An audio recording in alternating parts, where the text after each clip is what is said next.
Well, it's certainly the most wonderful time of the year, even in a pandemic. And of course, nothing captures the fun, taste, and smell of holidays like Christmas cookies. And who better to get recipes from than Better Homes and Gardens? That's right. The magazine's senior editor, Jan Miller, sat down to talk about their legacy. The first holiday cookie that appeared in Better Homes and Gardens was in 1925. An editor by the name of Hortense Eggman, and I love her name, and I wish I had an image, but I do not.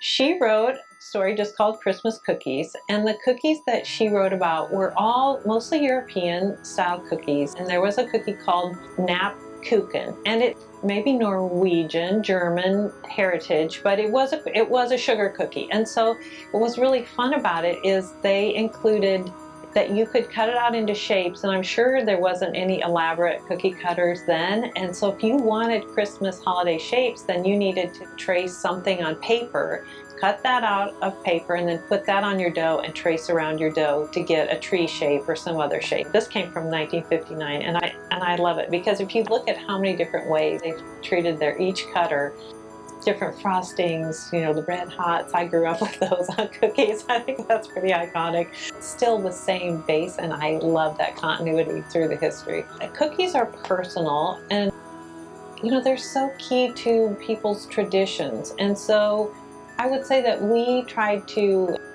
offer new ideas for someone to try to either adopt a new tradition or to spark somebody's creativity. We first started just a total cookie issue in 1989. Those issues strictly just go to the newsstand. You'll find them in the grocery store, and I challenge anyone to have missed them, but cookies was one of the most popular and has made one of our biggest sellers. We do that new every year. It's one of the most special ways I feel like you can share the spirit of the season.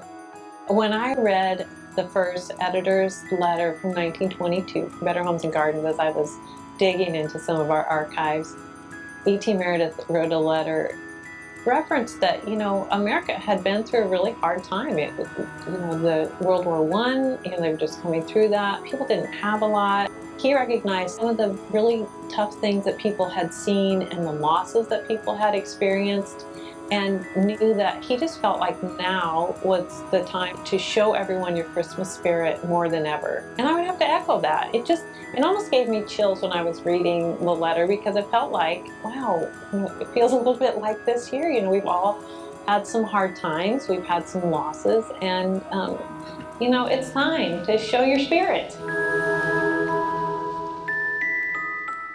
Oh, I love that. And that, you know, the whole issue, you can find it on newsstands. You can actually watch a whole special about Better Homes and Gardens Christmas cookies. It airs on Black Friday at 3 p.m. So maybe you want to cook along while you watch. And it'll give you a nice little break to spend quality time with families. It reminds me, you know, you talk about Christmas tradition. It reminds me of one more thing we won't be able to do this year.